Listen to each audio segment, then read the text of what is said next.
What if the Dark Knight, a man with no powers, no compound V, and a strict moral code, was suddenly dropped into the corrupt world of the boys, a universe where heroes are greedy corporate actors, and Homelander is an unchecked god? How would Vought handle a detective they couldn't buy, and how would Homelander react when a mortal man without superpowers makes him bleed? Chapter 1. The Arrival. A tear opens in Gotham's sky. Batman falls through it, cape trailing behind him, and lands on a rooftop that isn't his. The city below is bright, too bright. Glossy skyscrapers wear massive holographic billboards. Fake smiles on 20-story faces, products being sold every 3 seconds. A red, white, and blue figure floats past a helicopter, waving at cameras. This is not Gotham. This is New York, but a New York owned by a corporation called Vought International. A company that pretends to sell superheroes but actually sells a chemical called Compound V, the drug that creates every hero in this world. There are no naturally powered people here. Every single superhuman on Earth was manufactured, injected, sold to the public as a miracle. Batman lands. He scans the skyline for 30 seconds, and then he understands. Every hero in this city is on the payroll. There is no Justice League here. There is no Commissioner Gordon. There is no honest cop, no honest reporter, no honest hero. There is only a company, and Batman just landed on their front lawn. Chapter 2. Vaught's first move. Within 24 hours, Vought knows he exists. Their PR department calls an emergency meeting. A man in a black cape, no cell phone signature, no digital footprint, no social media presence, has been photographed stopping 3 street crimes in one night. He doesn't kill. He doesn't pose for cameras. He doesn't talk. Stan Edgar, Vaught's cold, calculating CEO, has seen every kind of hero. He knows how to handle each one. Idealists get contracts. Egos get merchandise deals. Addicts get Compound V. Rebels get blackmailed. He orders his people to find out what this Batman wants. They send him a briefcase full of cash. He doesn't touch it. They offer him a spot on the 7, Vaught's flagship superhero team. Primetime billing. Movie deals. His face on cereal boxes. He walks away. They threaten his identity. They send private investigators to find who he really is. Nothing. For the first time in Vaught's history, they have found a hero they cannot buy, cannot break, and cannot even identify. Stan Edgar puts down his coffee and says one word: Homelander. Chapter 3. The Detective versus the Machine. But before Homelander arrives, Batman gets to work. Because Batman is not a fighter first. He is a detective. He breaks into Vought Tower in one night. No powers. No alarms triggered. Just a man who studied criminology at 3 universities, trained under the world's best martial artists, and prepared for every scenario. He downloads their servers, and what he finds changes everything. He learns that Compound V was created by a Nazi scientist named Friedrich Vought during World War II, tested on prisoners at Dachau, that every hero in this world was born from a war crime. He learns that Vought has been secretly distributing Compound V to terrorists around the globe, creating villains just so their heroes have someone to fight. He learns that dozens of civilians die every year from collateral damage caused by the 7, and Vought pays their families to stay silent. Batman does not tell the press. He does not tell the government. He starts leaking documents anonymously, the same way he takes down mob bosses in Gotham, slowly, precisely, from the shadows. By the end of week 1, Vaught's stock is falling.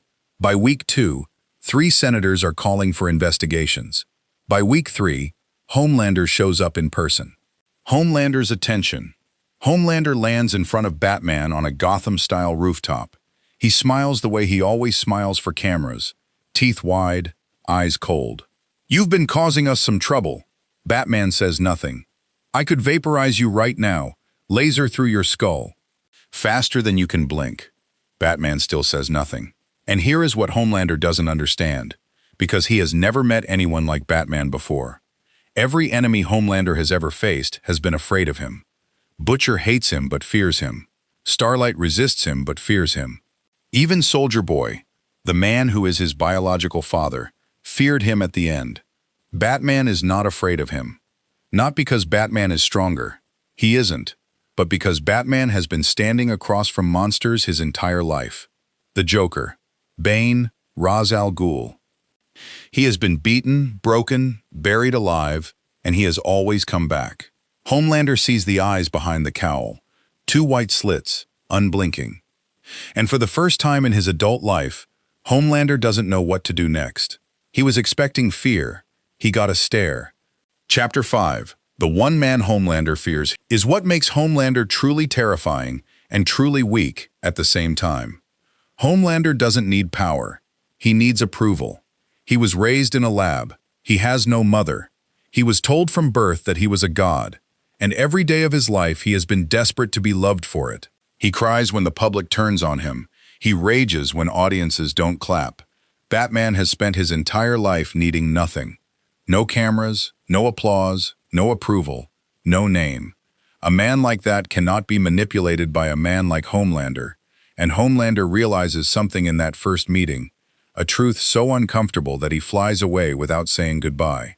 He can kill Batman, easily, but he cannot defeat him, because killing a man who does not fear death, a man who has already chosen to give up his own life to save one child in an alley, is not a victory. It is a confession. It is proof that Homelander was never a god. He was just a scared child who could fly. Chapter 6. The Bleeding God. But of course, this ends in a fight, because Homelander cannot let anyone see him back down. The confrontation happens on a rooftop, in the rain, cameras from every news network circling in helicopters. Homelander wants the world to watch him break the bat, but Batman is prepared. He studied Vought's own files. He knows Homelander's weaknesses, the ones Vought spent decades hiding. Zinc. Homelander's X-ray vision cannot see through zinc. Batman's new armor is lined with it. High-frequency sound around 190,000 hertz. It disorients Homelander's enhanced hearing. Batman's cowl emits it silently. Ego. The one weakness Vought could never chemically fix, and Batman is a master of exploiting it. He does not try to kill Homelander.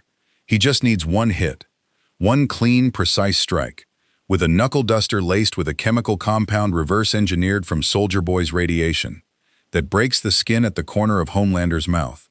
A single drop of blood falls. The whole world sees it live.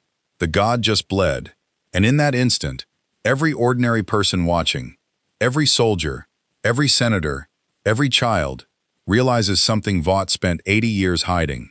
The heroes are not gods. They can be hurt. They can be beaten.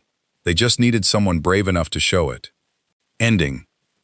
Homelander flies away that night. He is furious. He is humiliated. He will come back for revenge, and the war will get worse before it gets better. But something has shifted permanently. Because Batman didn't come to this world to win a fight. He came to remind it of something it had forgotten. That a hero is not a person with powers. A hero is a person with a rule. A person who chooses every single day not to become the thing that destroyed them. Homelander has all the power in the world, and no rules. Batman has no powers at all, and one rule that he has never broken. And that is why, in a universe full of gods, a mortal man in a bat costume is the most dangerous person alive, because he cannot be bought, cannot be bribed, cannot be broken. He can only be feared. And Homelander, for the first time in his life, is starting to understand what that word actually means.